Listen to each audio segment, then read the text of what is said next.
the list. Any further discussion? Yes. Is it real bonehead thing to be outside legal norms? I now write down the number. What's wrong with you? Yeah, just say it so that it's recorded. I mean, You know, I'll leave the tape on. okay. Okay? Yeah, she writes the minutes. But you already have voted, so. Sorry, I'm just going to, okay? Thank you, Sally. I didn't think of that, but. All right, so the motion on the table is an amendment by Mr. Resendez to change Mrs. Dooley's main motion from 5% to 4%. All those, is there questions? Yes. I just wanted to clarify. So what's the reason, Kelly, for going from 5 to 4? Just out of curiosity. You didn't make a motion. Sorry. Mr. Resendez? Because she's arguing for 5, he's arguing for 4, so it's probably like half and half. Actually, well, 3. Sorry, 3. So it's like go in between, you know? Instead of us differing and arguing, well, she does more work, and well, okay, she does, but it's a part of her job. Just go with the 4. All set, Mr. Resendez? Can I make a motion first? You can. Second. Motion. Matter of fact, it's not your motion. You can just ask for it. We can have it. All right. So we're going to have a secret ballot. We need ballots. Ballots are forthcoming. The deputy speaker. The order please. The president and the deputy speaker will distribute ballots. You would mark aye on paper. Aye if you're in favor of the amendment to the motion. You're going to mark no if you're not in favor, and you're going to write abstain if you abstain. So it's aye, no, or abstain. This is the amendment to the motion. No, secret ballot. Oh, they're doing that? Oh,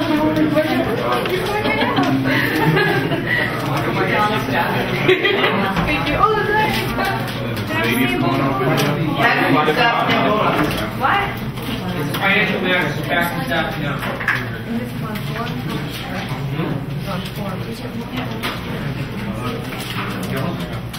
Anybody not get one? Yes.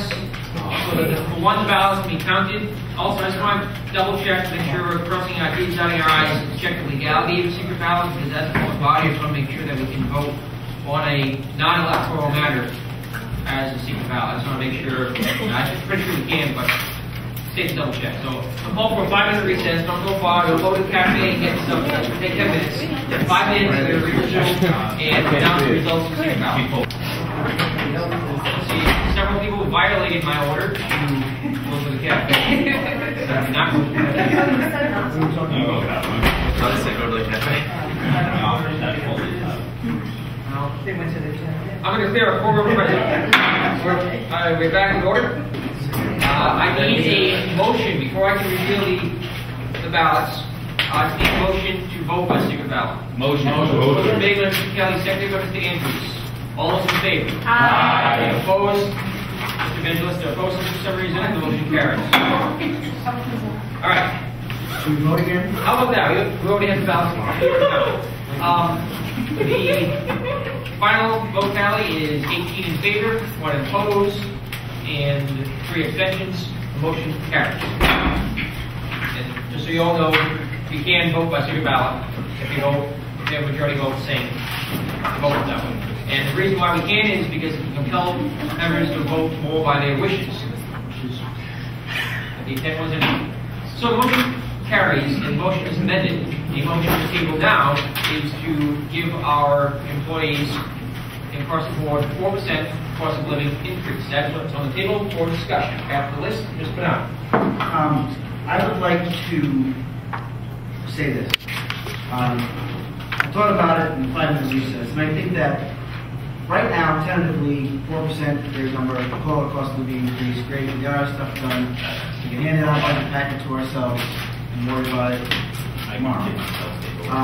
However, I think that a better way to deal with any increase in salary at this point would be a merit increase. We're a corporation with a president and a board of directors, and I think that it really should be up to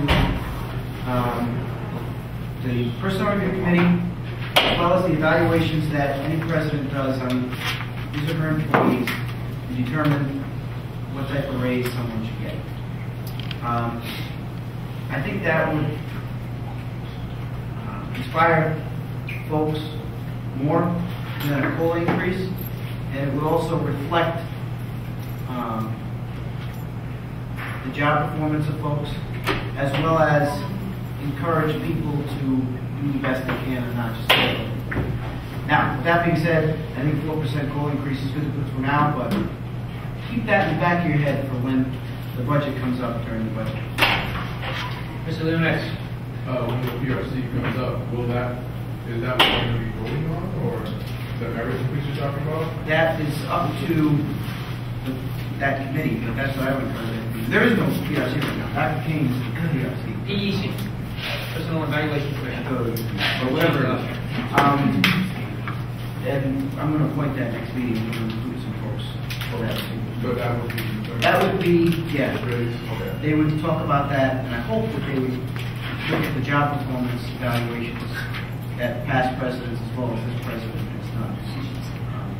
But I think that might be the better way to do it. Especially since I don't think Joe and Sally are going to use it. Are you? I'm sorry, what? Are you going to use it? Thank you. That's it. Any further discussion on the main motion? Yes, Ms. Weiss. Would be in. Oh, is the main motion what Chris just brought? No, the main motion is for a 4% increase. Hearing no further discussion. Call this to a vote. Yes, Mr. Howell. Can I get a copy of this? What was the previous motion? That was to amend the main motion from the 5% to 4%. Hearing no further discussion. All those in favor of the main motion as amended, say aye. Aye. All opposed, no. Abstentions? Mrs. Dooley abstains. Mr. Evangelista abstains. Mr. Leonetti abstains. Mr. Bonanno abstains. And the motion carries. Our next order of business is new business item C, conflict of interest. Mr. Resendez, and I'll be passing to Gavin. All right. I'm reading this for her. Mr. Hayden has the floor.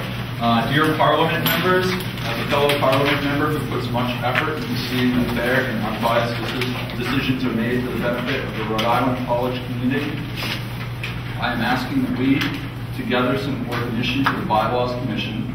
Thus, I recommend motioning to send forth the addition of, quote, no executive officer of student community government may serve on any other student organization's executive board, end quote, to Article 5 of the SCG bylaws.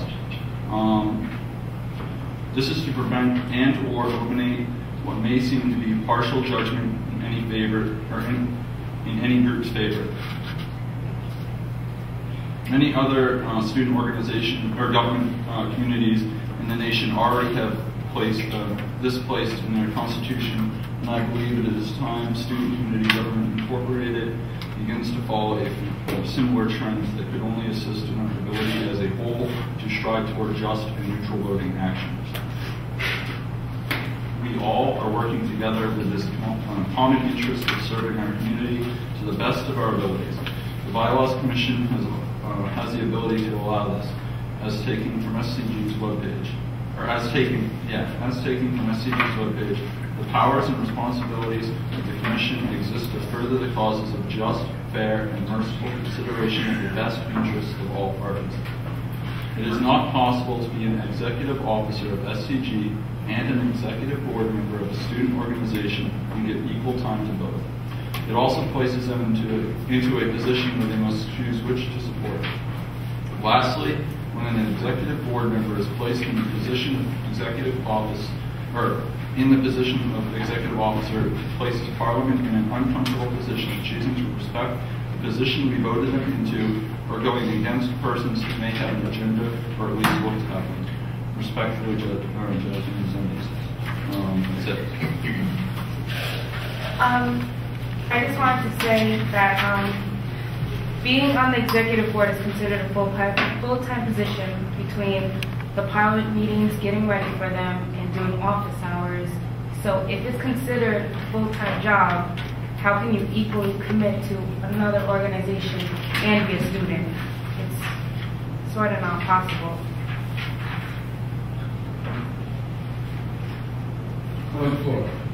Thank you, Mr. Speaker.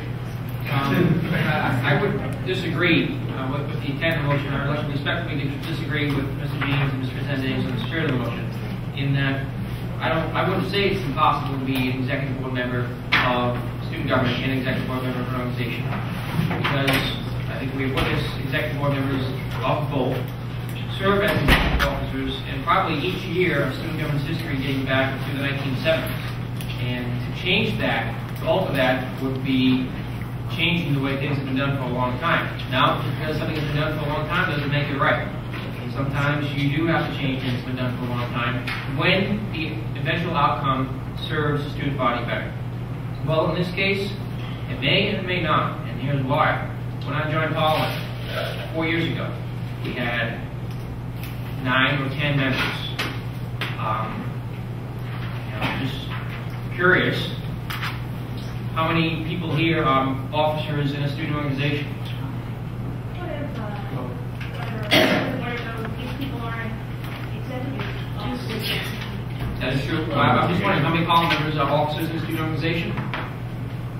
Roll number 5? Any kind of officer. You're an officer. Me? Yeah. I'm not on the executive board of the anchor. Yeah, an officer. That's not the executive There's board. a difference. The executive board of the anchor is. Top 4. Top 4 and top 4. That's what we're talking about. Excuse me, I have the floor. Mr. Speaker.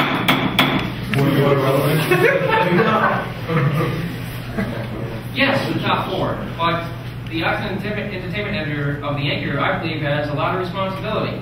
So, just as any other officer, how about organizations that have 5 members of the executive board? I don't want to hear this top 4 nonsense because the arts and entertainment director, is that an executive board? No, it's Or not. is that I or 5? I'm the vice president. I can tell you it's not. Mr. Kelly, Point of information. Yeah. I'd like to pass the floor to Mr. Spaulding. Better answer that Arts and question. entertainment editor is a higher fire position by the executive board. It's not an executive board, so in my opinion, it doesn't even apply to this conversation. Point of order. Relevance, Mr. Speaker. my relevance is this. Why are we going to have put in a rule where it can't be an executive board member of an organization and an executive board member of student government, when an officer of an organization may have the same amount of duties, but under the provisions of this rule, that officer would be able to serve as executive board member. Point of inquiry? Yes. Is there not a slight bit of bias, no offense or anything, but you do hold executive board memberships in many organizations, And as multiple we organizations. just found out, I'm sorry. I've been interrupted by 9 points already. I haven't been able to make my main point. I'll give the floor when he's all set. You have the floor. Is there not a point of bias because you do hold other positions that really you're kind of proving the point of this new bylaw? That's not the point of inquiry. You're making an argument against me. The point of inquiry is to state No, my point of inquiry was, is there not a bias? You're asking this conflict of interest for me Yes. to debate this? Yes. No. How can the Parliament debate anything? We're all members of student organizations, except for maybe 1 or 2 of us. That's true, but are they all stipended exec board I pay the members? student activity fee. Therefore, I should be able to debate this. I can debate anything I want. I can vote on anything I want unless it directly affects my organization. Point of information. Yes, Mr. Andrews. As a student activity paying student, you're allowed to be a member of organizations. This would just prevent you from being an officer. You know, why are we recognizing all these points of information when people are just... I don't understand what's going on here. I'm trying to make an argument here. I'm just being interrupted by point information after point information. All right. I'm not even- We're gonna let Mr. Speaker finish his point. No more points of information. Thank you. Thank you. Because most of these things I address at some point in my statement. Where was I? Yes. Anyone can be a member of a student organization, but any student activity fee paying student can be an officer in that organization according to that organization's bylaws. That needs to be kept in mind by this body. Now, like I was saying, when I first joined Parliament, there were 9 or 10 members. And at other points in Parliament, there would have been 8 or 9 members, including the 6-member executive board. As we just found out, the majority members of Parliament are themselves members of executive boards. If this were to go into effect, that would preclude a majority of the membership from serving as members on the executive council. Now, of course, they could resign their positions in their clubs. Now, is that going to hurt their club? Yes, it will. It could. I'm sure someone else could step up in some cases. But in clubs with 9 or 10 members, 7 or 8 members, just as SCG itself has been in the past, will that hurt your club? You damn bet it will. I think that has to be kept in mind by everyone here. Because I know, for example, in the chess club, we have maybe 7 active members, of which two of which at least are executive board members of student government. And if this were in effect, chess club would not have a president, would not even exist today, because I started chess club last year as the president. So there's an entire club that we know wouldn't exist if this rule were in effect in the past. Now, I'm sure the list with that would go on, considering how many executive board members of clubs sit on Parliament are elected to offices and have been in the history of SCG going back to the very beginning. Another very important point I would like to bring up, and I just have a couple more important points I'd like to bring up, is yes, you're on the executive board. If you're a 5th executive board member or an officer, this line talks about executive board, but if you're an officer in an organization, the spirit of this is saying, well, how can you devote the time to both? Well, why don't we extend it to all officers of organizations? If you have any officer position, whether it's hired, fired, elected, or what have you, appointed by God, I think they have a responsibility to that organization, do they not? So, itself, with respect, this particular proposal, as it's worded, I think fails to recognize the fact that if, as the makers of the proposal suggest, it's impossible to hold 2 executive board positions, I'd say it's impossible to hold 2 officer positions in general, because officer positions, by their very title of an officer, requires a certain amount of time, dedication, and work. WXIN has a 5-member executive board. Each member of that executive board is required to allocate the same amount of time to the organization as the other 4. So you can't just say the top 4. That's disingenuous. Officers are officers are officers. Whether they're hired, fired, appointed, it doesn't matter. They still have a dedication. So if that's amended in here, that would, of course, change that whole argument. But we need to make sure that we're honest with ourselves and saying, if you're an officer, yes, you should be a student government officer and officer executive board at the same time.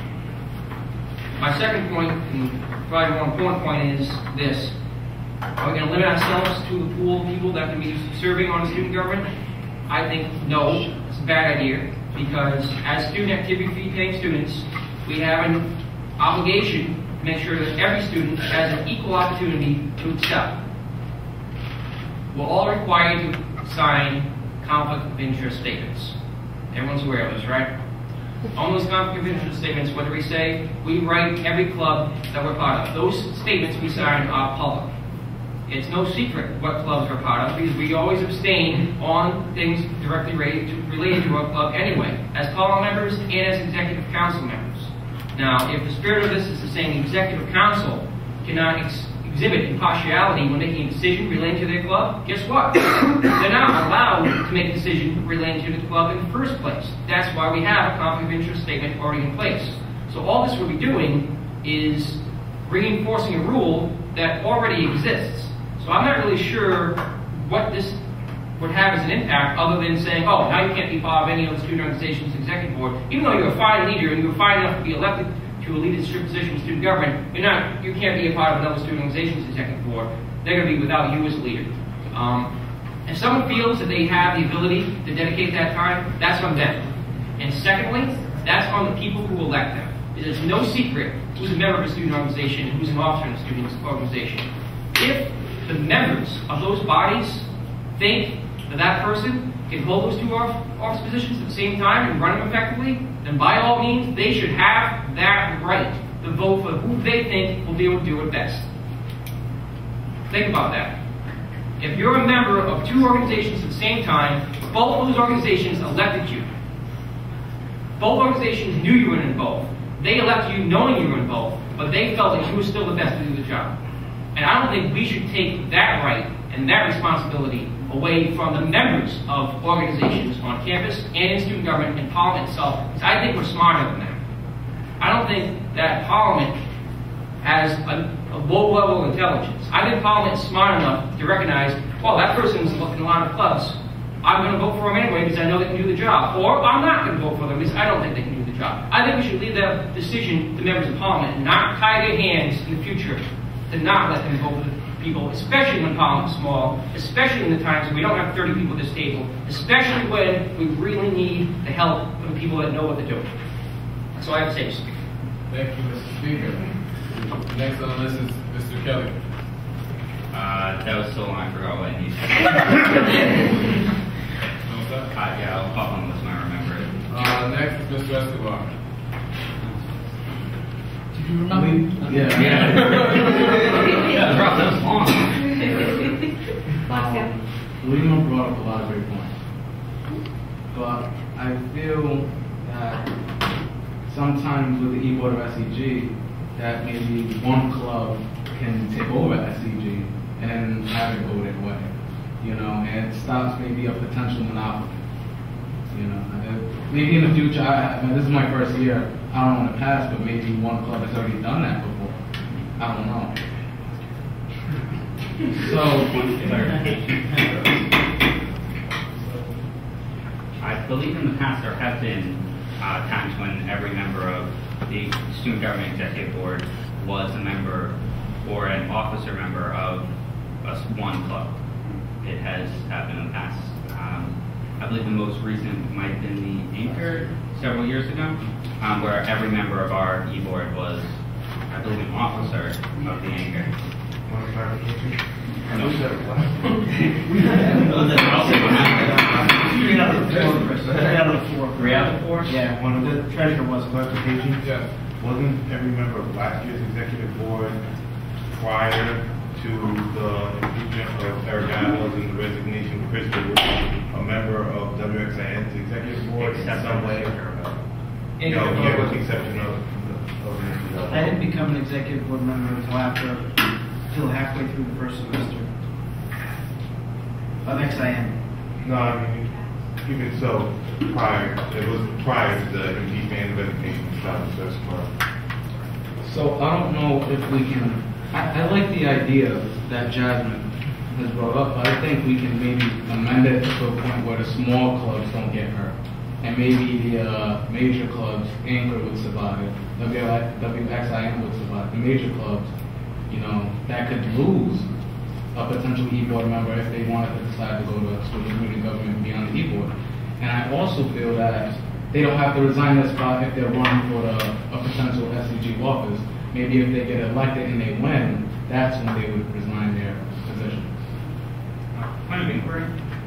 Are you looking like stipended positions, or are you looking just executive board like positions in specific clubs? I'm just trying to make. I think in the bylaws it could be worded where a club wouldn't get hurt by this. Okay. Yeah, I was bringing up examples. Harambe wouldn't be hurt if they lost. So you're looking. Sorry for continuing the discussion, but so you're looking more like something like, as long as it would not collapse an organization or cause expandal of an organization. Exactly. Are you all set? Sean. All right. I do agree. Ms. Lemmy brought up many valid points. That organization could lose a fine leader if this was to go through. However, a fine leader creates fine leaders. If you look back, Martin Luther King, who came out of that? Jesse Jackson. You know what I mean? Like, that is But what I'm saying is, when you, like, if you're in an organization, when Josh and I left Harambe last year, we nominated people to run for our positions that we felt were the most qualified and the best to learn from their position. And that's how an organization is supposed to work. No, it's not supposed to be an old boys club, but the same people are like year after year after year. Now, I do think, and no one said that they can't be members of the organization. We all know that. But I do think maybe stipend organizations should have that kind of a policy on it. Because it does create a situation where the most powerful organizations on campus, namely our media organizations, you know, they hold the majority power in student parliament. And I really do think that this is something that should go through, just because the equity of it. If someone, you know, if Dennis didn't graduate, we wouldn't have been able to become the vice president, essentially, of the WXIN. So if that same person, if he stayed there year after year after year, we would never see a new leader who's been developing step up and take that position. We'll never advance ourselves if we stay in the same position. And that's how it's supposed to be. You know, that's not how it's supposed to be. Like, smaller clubs, I mean, and you know, you're talking small clubs, 4 or 5 members. Listen, Mr. Lima, last year my organization had 3 members. At the Stories, we increased our membership by 25%. So it was like, whatever, close enough. And if, you know, there are 2 people who are down for the cause, that organization will carry on regardless. I don't think it shouldn't really affect the smaller clubs, especially small clubs that people don't get paid in. Because, honestly, as the treasurer of the officer, I can, if I want to. I really can. And no one say anything to me. I don't get paid for the position. It's a volunteer. I volunteer to do that because I care about the organization. I care about what it's about. So, I think in that case, it's okay. But it's not okay to, you know, enforce this kind of thing. But I do think the larger organizations with stipend positions should have that kind of policy enacted on them. Also, I do agree that the end wording is a little fuzzy, because, true, everybody has different thresholds. It's not our place to judge who can handle what in their lives. That's their business. You know, if you want to join 30 organizations, have 6 classes, and, you know, take on an internship and 30-hour-a-week part-time job, that's your business. That's not our concern. Our concern is what the students want, what the students need, and most of all the student organizations that are under our control. So that end wording, I agree, is something that, you know, is concerning. But I do, you know, I'm just going to wrap this up. We should enact this policy, but I would amend it to state that only officers in stipend positions, should they win at election, have to resign from their position in other organizations. So are you going to make a friendly amendment? I'll make a friendly amendment to that. Motion? There's no friendly amendment, doesn't need a second. So what exactly do you want the language to say? The amendment would basically say, no executive officer of student community government incorporated may serve on a... No executive board member of student community government may hold a stipend position in any other student organization on campus. Wait, Sean, can you wait till everyone else goes? Yeah. Would you like to withhold your amendment and wait for the... I'll withhold my amendment. Yeah, since you already accepted it. I didn't accept it. I'll withhold the amendment until everybody else speaks. Okay, so next on the list, Mr. Buckley. I just want to address what you were saying, Mr. Escobar, about how small groups shouldn't be penalized. Maybe we can put something in this language, should it pass, that says that this policy would not affect a club that has less than 10 or 15 members, because that protects smaller groups. More information? Yes. no indication of what the roster size of any club is on campus. There's no way to calculate that. There is supposed to be though. Yeah. So there The secretary is supposed That's to be. untrue. I have rosters from clubs from last year. There is, I'm sorry for speaking out of order, but it is in our bylaws, the secretary is supposed to collect rosters from organizations, however, it's not been enforced. If this were to pass, I feel like it should, or we should anyway, start enforcing that policy. I understand they're not completely up to date, but that would give a good indication of how clubs are doing for budget plans also. Point of inquiry also, isn't it in each student organization's constitution, it's that if you attend 2 or 3 meetings, you're a member of the group. If they're following that, then we should know. Many groups do take a point of information. Most groups do, or I expect the groups I've been to do, take attendance at the beginning of every meeting, and also, as far as I know, because I did this 5 times, budget packets do have something that says how many members are in your group. There is any rationale for it. There's a questionnaire that says.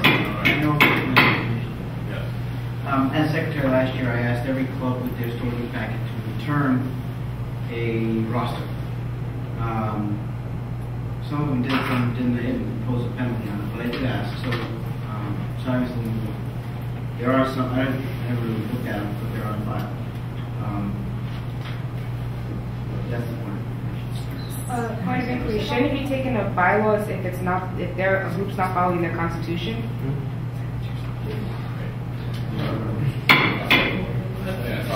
We're discussing. I get the floor back. Yes.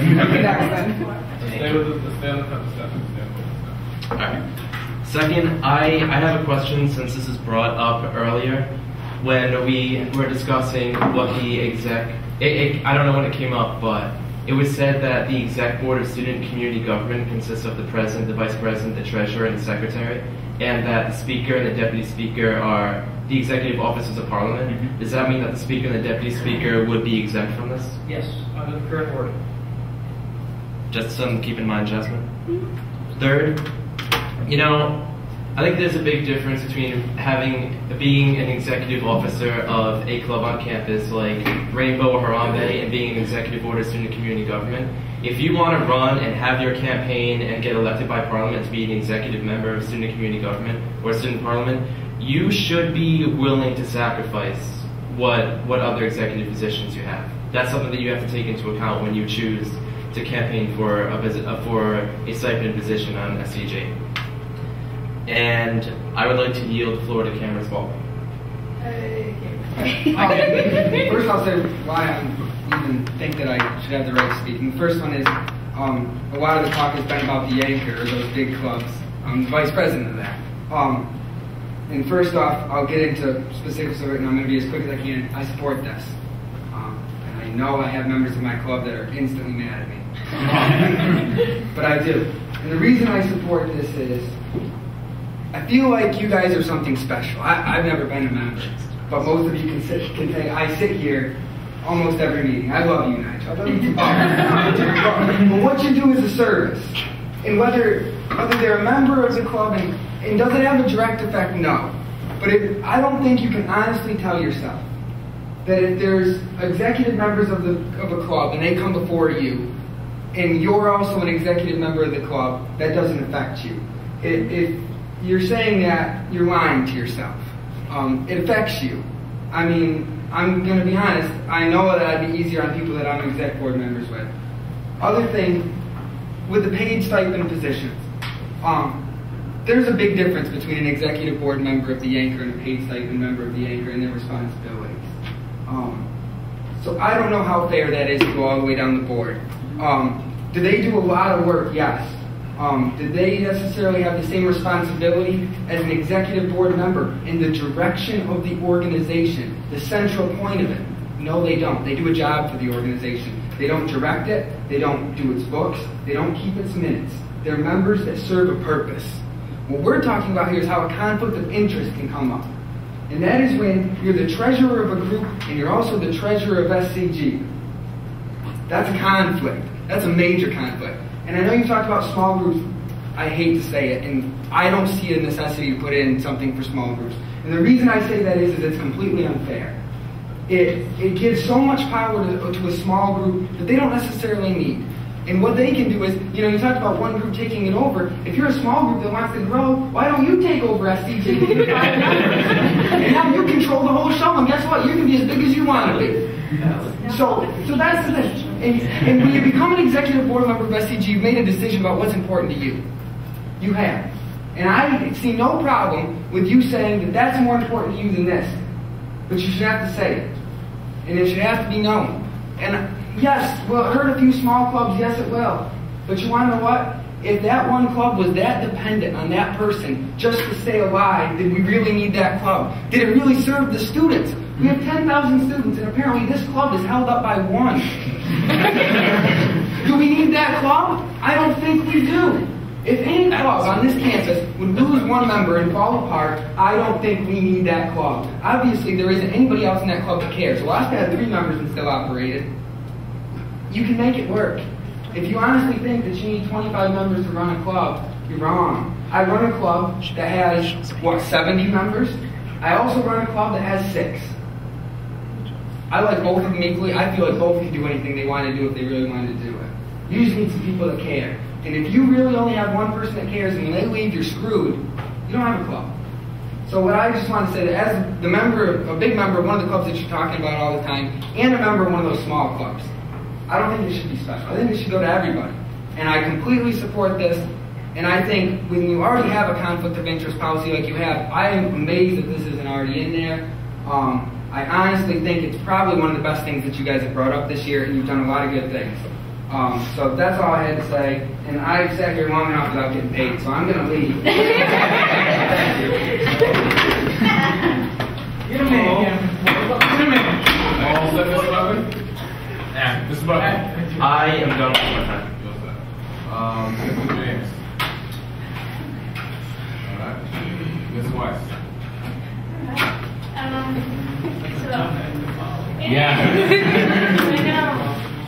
He actually said a few of the points that I was going to make. I completely agree. As being a student activities person, it may be funny to say, but yes, if one person leaves your club and your club is done, then maybe your club doesn't need to be at Rhode Island College. So it's okay to sacrifice. And I also think that SCG has so much more power than maybe you even realize. And it's not just any club. It's exactly as I said. It's different being from the president of, Feet, and to me, if Feet wants to take over SCG, now they can't. But wow. But it's different if you're the president of Feet and Harambe, and you're also in SCG and another organization, because SCG is kind of like the club of all clubs. And you make a lot of important decisions that affect all the other organizations. And I think a lot of it too is not even whether or not someone's biased, but the appearance of possible bias.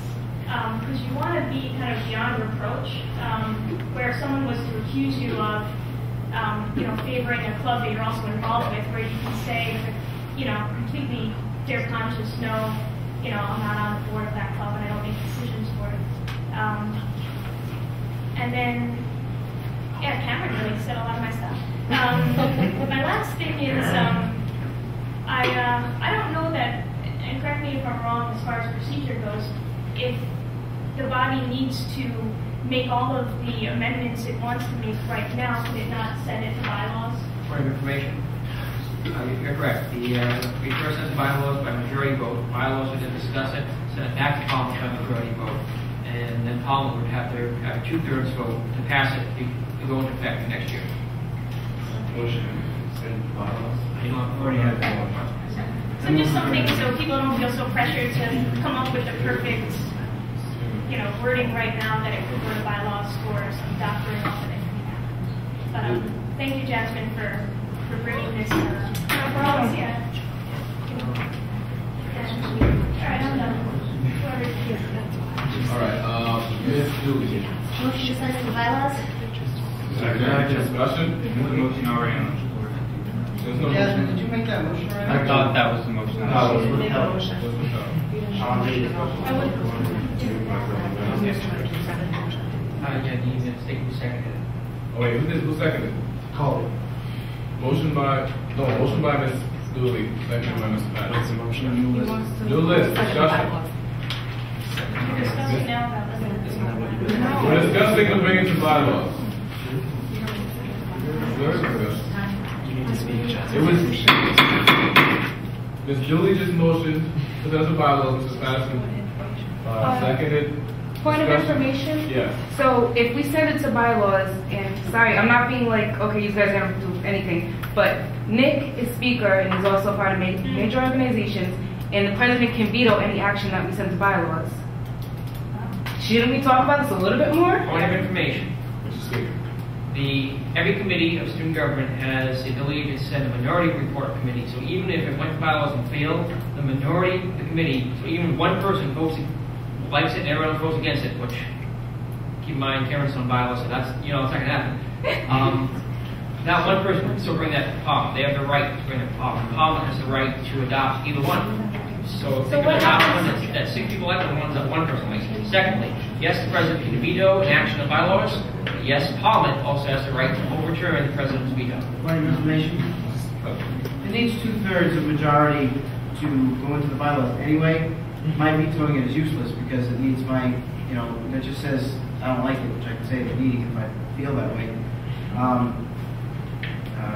Because it needs 2/3 to override my veto anyway, so my vetoing is kind of useless. Does that make sense? Mm-hmm. You are right. So the discussion is to send it to bylaws. I understand that. Mr. Bonanno. I agree that it should go to bylaws. However, I do feel I feel kind of insulted by this because I'm the only person on the executive board that has an executive board position in another organization. I hope that I didn't do something to piss everybody off, and that if I did, that somebody would talk to me about it before bringing this forward. I'm a little hurt by this because I really do take this one personally, and I tried my very best not to have a conflict of interest, and I feel I failed you guys somewhere, and I have had one. It would be a little bit different if any of my colleagues on the executive board were also executive board members of another organization. I guess I'm disappointed in myself, is what I want to say to the body. Thank you. Thank you, Mr. Messer. Mr. Lehman. Thank you, Mr. Speaker. I oppose saying bylaws. I don't think it's worthy of discussion in bylaws for the principal reason that in 30-year history of SCG, this has never been implemented. Why has it never been implemented? Because the founders of SCG didn't intend it, and the way this college operates versus other colleges that may have a rule like that in place is totally different. The vast minority of students at this college take part in student organizations and student government, whereas at other colleges, the majority of students live on campus. We're talking about the vast majority take part in student government, and those are the colleges that predominantly have that rule in effect. I've looked it up in the past, and I've seen the colleges like Virginia Tech or USC or Florida Southern, that have rules in effect that prevent students actually not only from being on student government and something else, but receiving 2 stipends from any club at the same time. We're not those colleges. We're Rhode Island College. We often struggle. We struggle up at a huge uphill battle to find people to fill these seats. Right now, we're probably the fullest we've ever been. 2 years from now, we'll be back down to 10. 2 years ago, we were at 10. Keep that in mind. Keep in mind that in the future, you're not going to have a big choice of officers. You're going to have 1 or 2 people who might consider themselves as an officer candidate, again, for student government. Don't just look at right now as the example. Follow. Look at what could happen again in the future based on what has already happened in the past. Now, I'm shocked by some of the things I'm hearing thrown around. With respect, the suggestion that only media organizations should have this rule affect them. Isn't that discriminatory against media organization students who are communication majors, and just because they're a communication major and in a media organization and have a stipend because they work for a media organization, now they can't do it, but everyone else on campus can, and the other 70 clubs, including programming, which also receive stipends, then even the suggestion that only stipend-receiving organizations, such as programming and the media organizations, can. Point of clarification. Yes. My friendly amendment was to make it that stipend organizations, not just. That's what I'm talking about right now. And even that, if stipend organizations in general, like WXI and the Anchor programming, and also the future RIC TV, or if XSG yearbook comes back, they didn't get a stipend in the past, or any other organization that applies for and receives a stipend in the future, or if we have a magazine like Shoreline that in the future, works itself back up to the level of getting a stipend. We're going to restrict all the students from exercising their right as a student activity fee paying student. So again, I'm a little bit shocked that Parliament seems to overwhelmingly support limiting the rights of a student activity fee paying student at Rhode Island College to participate to the level that they want you to participate in student organizations on campus. I'm also shocked that Parliament doesn't think that Parliament itself is not intelligent enough to vote for officers who they know are members of organizations. Everyone, matter of fact, I won my election unanimously. Everyone knew that I was the treasurer of the Anchor. That wasn't a secret. Because I've been the treasurer of the Anchor all last year too. Don't run against you though. If someone ran against me, that would have been a sign. But also keep in mind, no one ran against me. Because people supported me. That's what I assume. I wouldn't know why else people would vote for me. Just going back to the history of SCG. People know With all the respect, Mr. Speaker, Yep. we're just discussing whether to bring some bylaws. Yep, and I'm discussing why not bring the bylaws. Because Point of information, is it possible to limit the time? you can't when you have the floor. Point of order. Would these not be points also discussed in bylaws should be sent? Should this argument take place in bylaws, not this body? We discussed here. It's a bylaw that we're talking about. Should we discuss here, discuss there, and discuss again when it comes back, because there's a bylaw amendment that's going to affect every student government from here on out. It will be discussed 3 times. It's a very serious thing that we're contemplating, which is why I think we need to not be silly about it. We need to really take it seriously. A couple things I heard said real quick. I heard Mr. Escobar say, well, Guelph can take over student government and have it go their way. How? We have a conflict of interest policy. They can't. Members of Student Government Executive Board cannot vote on things that affect their own club. So how are they going to have it go with their own way? Give me an example. I haven't heard it. I'm just sitting and talking questions. I'm not asking questions. If somebody wants to answer them when they have the floor, they're certainly welcome to. It's the right of every student activity fee paying student to benefit from the student activity fee to the full extent. It's the right of members of the bodies of an organization to vote for who they think is best to fill the officer, regardless of their commitments, regardless of whether they're in free organizations or church group, or they play baseball on the side. If they have all these commitments, it's still up to that individual voting member to decide who they think is best. And I didn't hear a single person counter that argument. I didn't hear a single one of you say, oh, well, it's not the right for a student parliament member to vote who they think is best to hold that office position. Because I don't think there is a counter argument to that. Again, I'm discouraged that only media stipend organizations considered here, or actually only stipended organizations considered here. I think if we put it in effect, it should affect all organizations evenly. I'm also concerned that we're not talking about all officers of organizations, because an officer is an officer and an officer. I don't care if you have a little more responsibility than someone else. In some organizations, every organization runs differently. If you're an officer, you have responsibility. If we're saying that you can't do it if you're a president, vice president, I don't think you do it if you're the sales director either. I think that should apply evenly. It's discriminatory if we don't. And I was also a little shocked that Mr. Spalding, and I regret for going against his argument when he's not present to defend it, but he actually stated he runs 2 clubs. One of which receives stipends is the Anchor, and I'm sure is a lot of responsibility, and he'll tell you that it's just as much responsibility, or very close to much as responsibility as the SCG officers maintain. And just like SCG, the Anchor, as a student newspaper of the student body, has responsibility to the entire student body. And he runs 2 clubs, yet he is very much in favor of this proposal. So I think if you receive a stipend in an organization, maybe you should run any other club. Maybe you should be executive board member in any other club. Let's be fair here. Let's consider the ramifications of what this is, because I'm sure that if this does get to the SCG bylaws, I'm going to fight very hard to make sure that it affects every student evenly and equally, as all of our policies do, as all of our bylaws do. As this is right now, it does not affect every student evenly, and that is what the intent of the bylaws has been all along. Finally, so I can say again, we already have a conflict of interest policy. That's what I have to say, Mr. Mayor. Thank you, Mr. Speaker. Thank you, Mr. Lima. Mr. Andrews.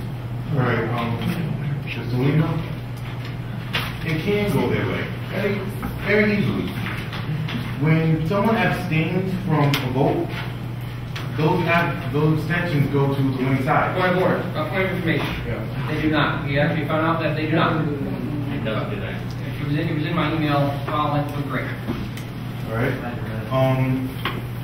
My each point would be, I'm not in favor of sending it to bylaws yet, because I do think it needs to be reworked. The wording in this is, honestly, it does get personal. Point of information. Excuse me, Mr. Speaker. I'll recognize you in that image.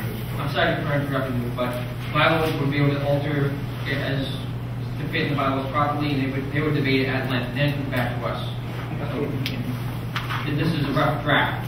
The way the process works is the rough draft gets sent to bylaws. Bylaws makes the final copy, sends it back to Parliament. We can make amendments again or send it back. They can do whatever. Thank you. And also, I would like to, like I said, add on hold the friendly amendment that I made earlier. I would like to make sure that that gets added in. Should this be sent? Is that? So would you like to make a friendly amendment? Friendly amendment. Friendly amendment to make that, make my earlier friendly amendment. Was, no executive officer of student community government may hold an executive position in any stipend organization. All right, all right. If you guys, we can't do straw poll or anything? It's up to the speaker, the action. Would you allow straw poll? Mr. Speaker? I will say no on that. All right. Then I'll just make the amendment to state no executive officer of student community government may hold an executive position in any other student organization. Like Ms. Lina said, I do agree it should be fair and equitable across the board. And here's why I think that. Because, like I said earlier, a good leader creates good leaders, and if your organization votes you to be at the top, by the time you're ready to say, I'm done, I think I've been giving you guys as much as I can, it's time for me to move on, there should be someone that you made sure that you brought in that's just as prepared to take that position and take up that job as you were when you went in. Because odds are, everybody in here was brought into the organizations that they joined by someone. Like me, myself, I have to thank Sam, and who isn't with us right now, but he is, like, he brought me in, he showed me the ropes. Sam. He's not with us anymore. No. You scared me for a minute. Nah. Well, he's not in the college world anymore. Oh, all right. But no, we all have someone to thank for that, so I think we should trust in the student organizations to be able to make the decision of who takes over those organizations when they're ready to move on. So I think we should make the amendment to say any other student.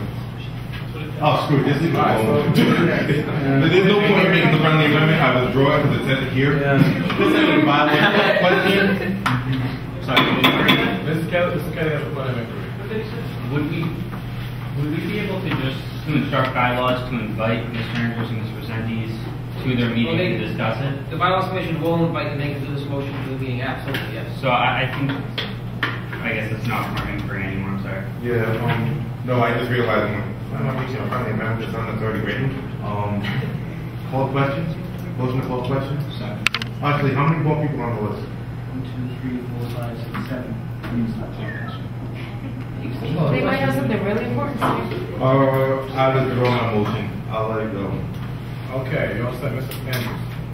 Next is Mr. Evangelista.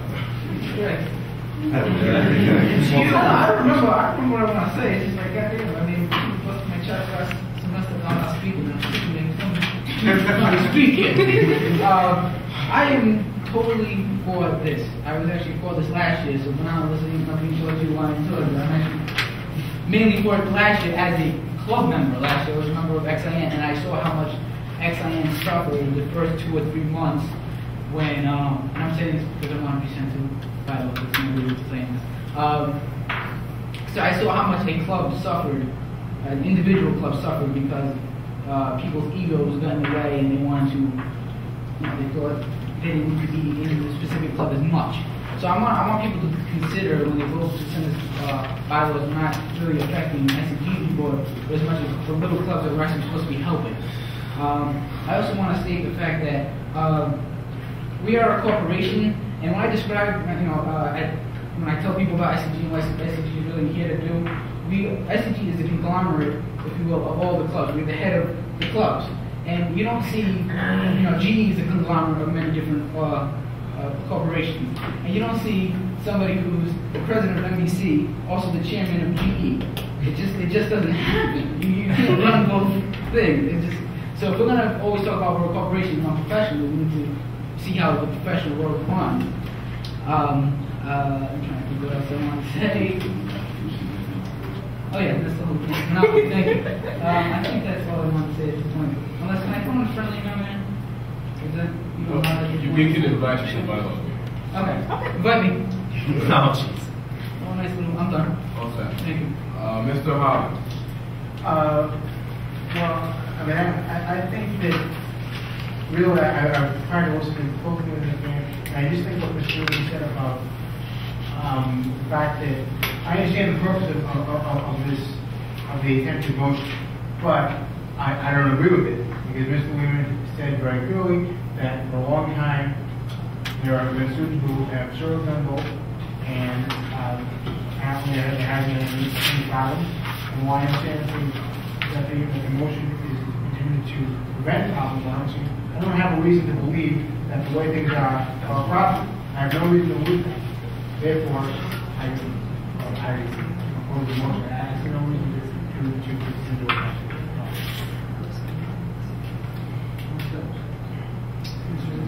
This was Andy.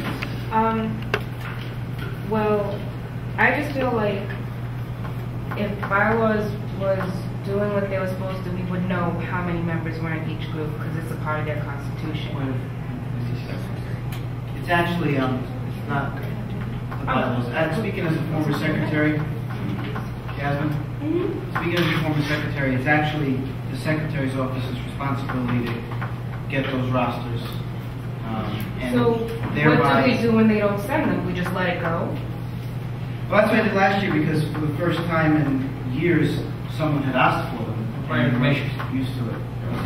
I sent a letter to all clubs when I was secretary 2 years ago and requested rosters, and I sent an email to all clubs requesting rosters, and I received 5 rosters. All right. So, yeah, I guess we just do kind of let it go. So then what's the point of having it in the Constitution and going crazy if it's not in there if they don't even follow it? One clarification. We could mandate it, like we do the affidavit advisor agreement, for at least funded organizations, we could mandate it.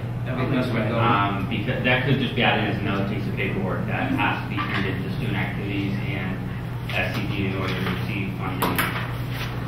Required for club sports? Yeah, we have to have a roster for club sports, otherwise they're not allowed to play. And I think that might be a good thing to add. We'll have to discuss later how we go about if that's a written rule or if it's just something we do as policy. But we'll discuss that later.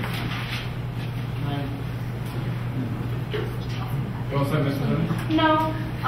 Also, it's not against anyone on the e-board saying, okay, you're in this club, you're in that club, but you shouldn't be. It has nothing to do with that. It just seems like if you're in another organization as an executive board member and you're an executive officer, when you step down and talk for that organization, it seems biased. It's not fair. And then, like, we're just going to talk about the last meeting. When, Chris, you stepped down to talk as for with XIN, you wanted to do something for the group, but you wasn't talking as president. And I don't think a president would allow a finance to meet during vacation just for one group. It's not fair, and it's just, it seems that way. I'm not going to say with that. That's the treasurer's call. And the way I felt about it then, the way I feel about it now, if we can have a special meeting to disband the group, we should have a special meeting to help the group, no matter which group it is. But it was more in the just... past, when TV had a special, the finance had a special meeting on a Friday. But that wasn't during a vacation. You wasn't asking someone to come off vacation. So it seems biased. Folks to come on vacation. Joan was on vacation when these guys wanted to do it.